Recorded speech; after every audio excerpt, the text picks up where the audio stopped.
Hello and welcome to the Sisters for Fitness Wellness Show. I'm Stephanie Gaines Bryant. We're talking about population health today, and our guests are Dr. Sanil Madan. He's the Chief Medical Officer and Chief Population Health Officer for Doctors Community Hospital. We've also got Paul Grenaldo, and he is the Chief Operating Officer for Doctors Community Hospital. Welcome, gentlemen. Thank you. Great to be here. Now, the word population health is a very big word. So what exactly is population health? Is that similar to preventative medicine? Yeah, very much similar to preventative medicine. In healthcare, at least, it means how do you make the health of a population better? So how do you keep people healthy? And then when they're sick, how do you help them to stay healthy once they leave the hospital or stop being sick? So it's outside of the four walls of the hospital. Traditionally speaking, we've always worried about taking care of the sick. When you're sick, you go to a healthcare provider or to an institution like a hospital. And once you get sick, our role ended there. However, as healthcare is, we want to keep people healthy and we take our duties beyond the four walls of the hospital. So we make sure that we transition people out of the institution to their homes. And two, afterwards, how do we keep them healthy? If you, for example, have blood pressure but never knew about it, how do we screen for that so that we can tell you that you have blood pressure, put you into appropriate resources, and then get you to be healthy and have your blood pressure controlled? We're going to talk a little bit more in depth about exactly what you offer, but you guys are targeting Prince George's County. Absolutely. What are some of the issues that you are seeing with the population in Prince George's County that has given you the idea of putting this program in the county? So in Prince George's County, we have some of the highest rates nationally of high blood pressure, diabetes, and late diagnoses of cancer. So in terms of all the people out there, the high blood pressure and diabetes also leads to things like strokes and heart attacks. So we need to, one, diagnose individuals who are undiagnosed, and the ones that are diagnosed, keep them healthy, keep them controlled, so they don't lead to complications such as heart attacks or strokes. In terms of cancer, it's earlier you diagnose cancer, the earlier we can treat it, and the healthier those individuals will be. They live longer and have fruitful lives. Is Prince George's County different from other counties? Are we seeing more of this in Prince George's County than, for example, in Montgomery County or Fairfax? Nationally, we see a little bit more of blood pressure and diabetes in Prince George's County than we do in some other counties, yes. Is it because it's a predominantly minority community? Sure, that I think plays in. There's genetics in there. There's lifestyle or obesity, which is a national problem in every county in this country. I think there are other factors as well, environmental, such as smoking. So the rate of smoking in Prince George's County is a little higher than, for example, Montgomery County. So there are things that come into play where we need to make more of an effort in Prince George's County to make the citizens aware of the issues and be proactive in helping solve those issues.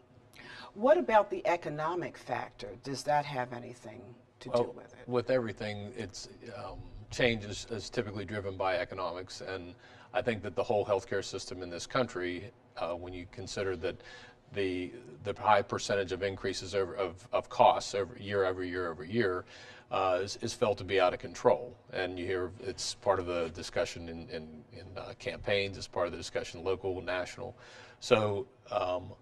And as a person who's been doing this my whole career, I'm actually happy to see that we're taking a more proactive approach to try to get on top of things to do and provide the right care at the right location and at the right time, and do it at the most low-cost entry point. Because typically, all of the issues that Dr. Madan was describing, then what happens? People wait until they're in a chronic state and they go to an emergency room because they don't have what we call a medical home. They don't align themselves with an appropriate primary care physician and see that person regularly because they view that as a burden or an inconvenience. But if they take more of a proactive approach, and we as providers and as really the leaders in the delivery system, we feel, as from a hospital perspective, We have to do a better job of educating people and be a part of that education process. So if we're doing that job well, we are steering people or guiding people to an appropriate entry point, the primary care physician, the screening clinic, as opposed to, and we promote it, as opposed to in the old system where it was you got paid every time the turnstile turned. There was the incentive to bring people in and do volume. Now there's more of an incentive to keep people well on an ongoing basis and to show the gains and the reduction in costs over the course of time. Yeah, in other words, as you just said, it's more cost effective to deal with the issues now than when someone becomes sick. Absolutely, and more importantly, it's the right thing to do. And I think that's where a lot of folks got lost over the course of time, is that they felt that it was about driving for a bottom line as opposed to our job. And I know we share the same philosophy because we've talked about it at work many times, that we really have a commitment to a healthy environment and a healthy lifestyle and a healthy community. And if that's your approach, you take a different stance and you look at how you're going to invest your resources to achieve those outcomes. And that's what we are really focusing our attention on at Doctors these days, and it will continue on into the future, because we have a goal to improve the health status of this community. Well, how are you getting people through the door? Well, we know everyone is busy with their jobs, with their children. A lot of people say they're too busy to be sick. Yep. So how do you get people through the door to introduce these different opportunities to them? So one of the ways is access. Okay, we're creating a footprint throughout Prince George's County to give people access in their own neighborhoods. So what do we mean by access? One is actual clinics. So we've made a concerted effort to have primary care providers and access points throughout the community. Some are our providers, some are special relationship with other providers. Other ways we do this, we have things like a mobile van, a wellness van that goes through the community and is at different locations, which we advertise, where people can access care. So at a shopping center, you might be able to go into a wellness van, get your blood pressure checked, get a sugar checked, even get a screening for peripheral vascular disease, the clogging of the arteries from cholesterol, things like that. So we allow opportunities for others to access care. What do you say to the potential client who says, well, my health care is not affiliated with you guys. The health care at my job is not affiliated with you guys. So how can you help me? So, usually happens, most people go with either insurance, where they're associated with the insurance.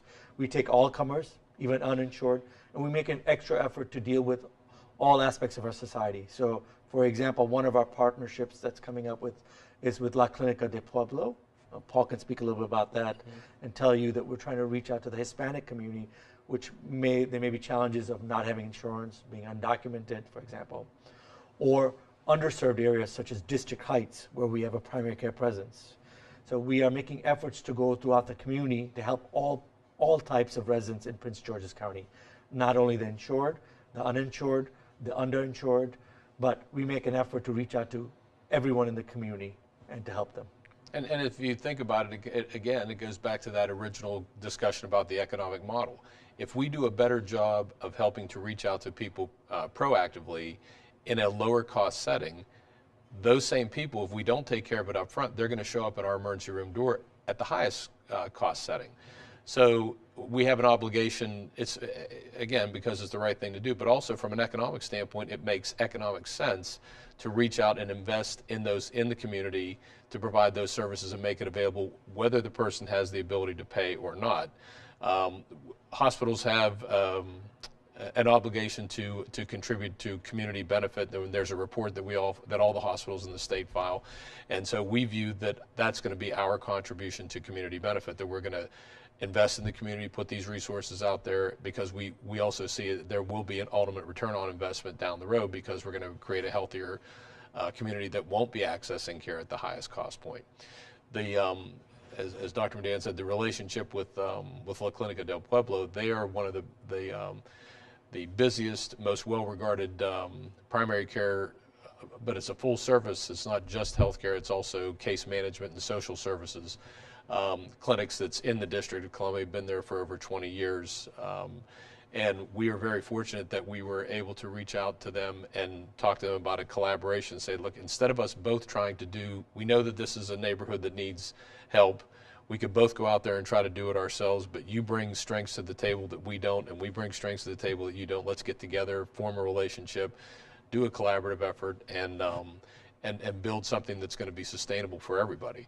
So, so this coming Monday, actually, on July the 25th, we'll be opening that clinic. The clinic will open its doors over 8,000 square feet, over 15 exam rooms. It'll have imaging services, and we're thrilled to be there. The other key component of that offering is that they have a very well organized case management team, so that as people come in, they're doing one-on-one counseling and education with their patients to help to really reinforce that they have how they need to take care of themselves, what resources are available to them, can we get them into some sort of insurance coverage, and again, that was one of the strengths that they had and brought to the table, but they also can do it culturally sensitively and from a language and a communication standpoint. That's their skill set. We'll provide the provider. Other partnerships, that's very interesting. What other partnerships have you all developed? In the past several years, I'm happy to say we've become a very active partner with the Department of Health here in Prince George's County. And they had several programs that they were sponsoring that were part of grants that were offered by either the state or the federal government, that it was challenging in the marketplace to be able to deliver all the services as a standalone entity. So we sat down and did some planning with them, with their director, Pam Creekmer, and really forged a strong relationship, so that now there's a program called CPES. It's colorectal colonoscopy screening, breast screening. We are their partner. We are the provider for those services. Wonderful. And we were able to help them hit their targets, because it was, when you're trying to do these types of programs out in the community with a whole bunch of different providers, it's hard to coordinate that care. We were able to bring all that all those patients over to doctors to receive their care, but also to have them in the appropriate aftercare. So if a cancer is detected, we're able to get them into a treatment program and help take the patient through that whole process. And it's been a great relationship.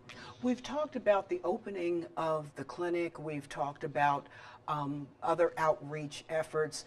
What other outreach efforts are you guys making as far as workshops, things like that? Sure. We have continuous educational opportunities.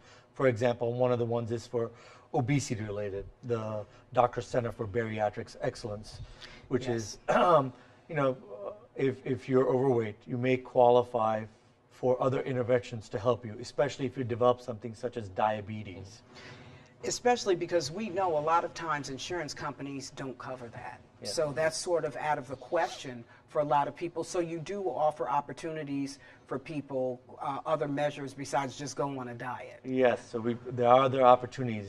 You have to be screened, you have to make sure you qualify, and these are national standards, nothing unique or different, but we help create that program. So there are educational opportunities to learn about nutrition, about obesity, and then if you wish or you qualify to get screened for some additional interventions besides just diet.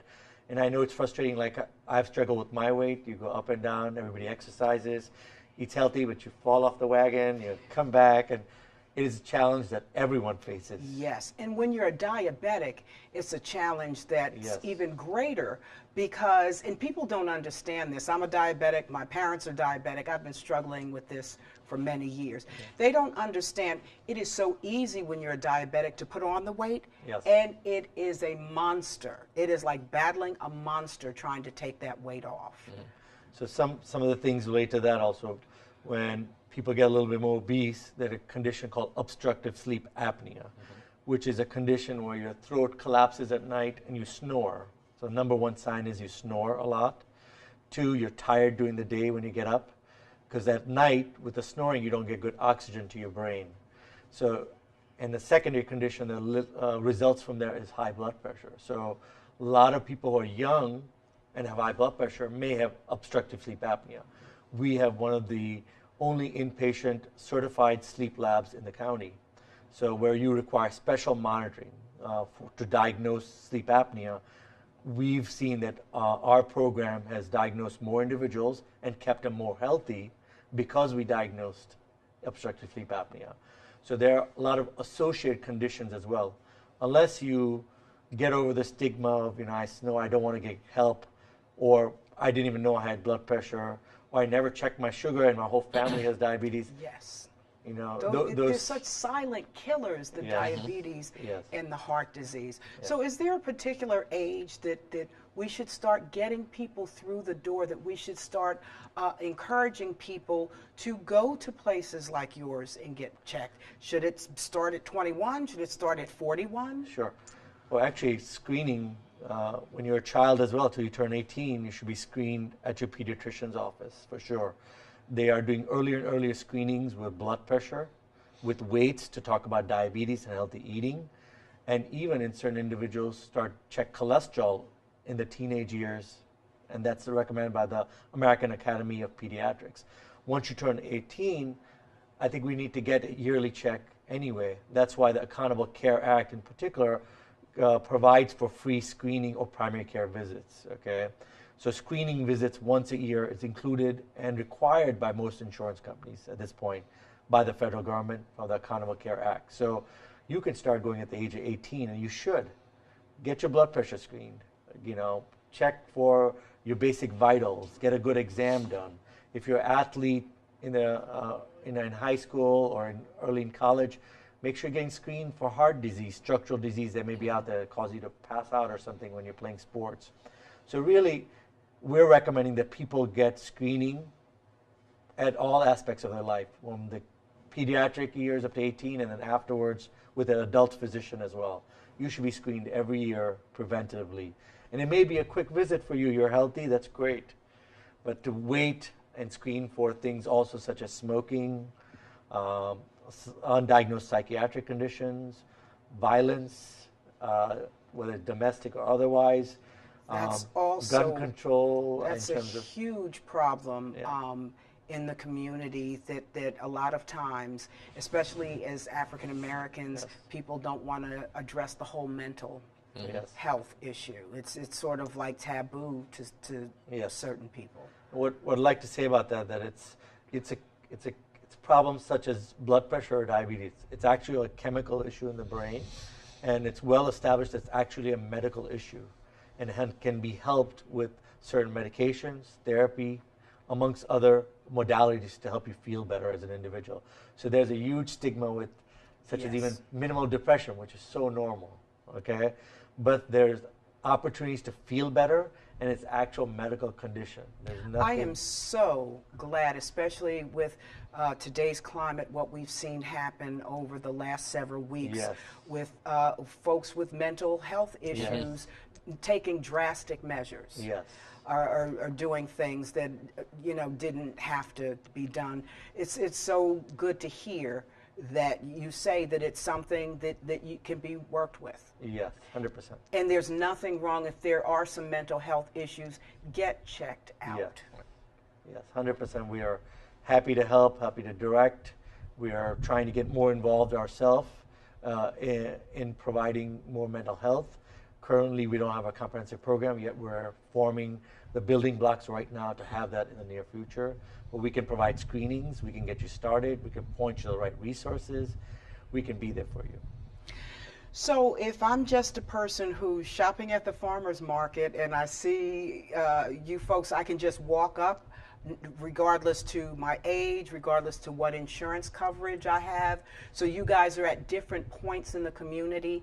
What parts of the community are you all active? It's actually throughout the entire county, all the way down to Piscataway and Fort Washington, and as far north as, I guess, the northernmost part of the county would be Laurel.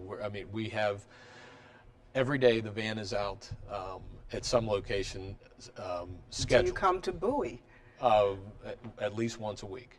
Wow. So, Okay. Yeah. So and we'll continue to do a job of promoting it to make sure that everybody knows.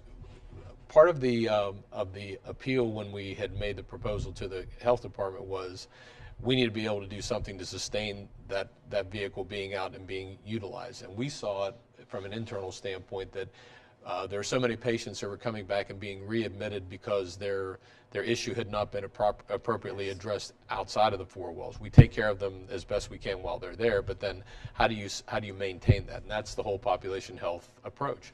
So, and we also know that there are collections. There are certain neighborhoods that it's interesting that a lot of times in subsidized housing, that a lot of these folks are congregated. So if we were able to put some logistics together to say how do we get the van out to those locales on a scheduled basis, but then supplement that when we're not at those scheduled spots to say, okay, where are other hotspot areas that we would go, and then we get a lot of requests from folks asking us to come and support their health fair.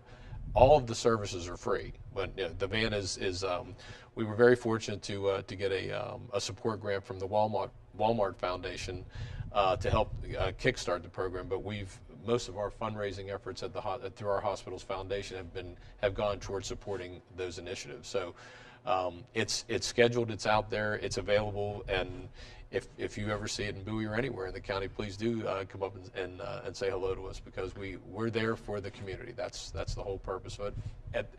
With an overriding or overarching goal of improving the healthcare status of the residents in the county. The other thing that you had touched on earlier, which I thought was a great point too, it had to do with education, and we talk about it in our leadership meetings at the hospital often. That leadership is about service. It's about actually providing service to other people. That's how you lead. So the county had a great idea, the county school system, of establishing a Junior Achievement Learning Center that every junior high school student in Prince George's County will spend a day getting financial competency training. But part of that financial competency training has a healthcare connection. So we are one of the Doctors Hospital is one of the sponsors of that facility, and our leadership team will go over there periodically to volunteer, to be there, spend the day with the students, and help them go through a full day of what they call financial competency, to teach them, well, how do I pay for my health care? How do I pay for my health care and balance that out with being able to eat? What are my choices for jobs or education? All sorts of things. Brilliantly done by Junior Achievement. It was like we had no choice but to say we were enamored to become part of that and to become a partner with it. But it's another way that we see it's more than just sitting in Lanham in a building on the hill, which traditionally hospitals did in their own locations. And how do we do more things to be more involved out in the community where the actual care needs to be rendered? And it's the same thing with diabetes education. We had the Joslin Center on campus. It's nationally known for its teaching. But if people feel that it's not attainable to them, then they don't take advantage of the resource. So again, in partnership with the county health department, we spun off a program called Diabetes on the Road, and we take the classes, the educational component, out to senior wellness centers and libraries and different settings around the county. It's scheduled so that folks can access that care at a lower cost in their community. So again, all part of that delivery system. Excellent point. I want to add one other. As a woman, and as breast cancer is big as well. Yes, it is. We have, Doctors Center for Breast Excellence. Essentially, we have added, through donations from the community, a 3D mammography machine. So that's advanced screening for breast cancer. So when you have a lump in your breast, you should be doing the monthly exams, obviously. Pick that one day of the month you can do repeatedly, so make it easy for yourself to remember, with the 1st, 15th, or the 30th, whichever date you want to pick. But if you're concerned, there's a family history of breast cancer, please get screened, get those things followed up. We can do that. We have an advanced machine and a program, a breast surgeon, Dr. Hampton, who's renowned. Yes, I've had her on the show. She is absolutely wonderful. But before we run out of time, please let us know what's going on over the next couple of months. What are some of the upcoming events that you all have going on? Well, first, again, I'll repeat again, we're very excited about opening our partnership clinic with La Clínica del Pueblo. That'll be the Doctors Community La Clínica del Pueblo Primary Care Center. It's at the Metro stop over at Hyattsville by Prince George's Plaza, and that will open on Monday, July the 25th. We'll start accepting patients. We're also in discussion with the Catholic Charities of Washington, D.C. to establish a primary care clinic in what will be known as the Mona Center down in Camp Springs. So it used to be a Joe Theismann restaurant that's being converted into a community center. They'll provide dental care. We'll be providing the primary care, and then the University of Maryland's School of Public Health will be doing community education there. So we're very excited about that, but that's probably will be coming online late fall, early winter. And those are the two big programs that are coming down the line. I encourage your viewers to check our website. We have a lot of information about the Mobile Wellness Man, the other programs we have, obesity, diabetes, any of those screenings they want to participate in. They can always call our general number at the hospital. We'll be happy to guide them and help them.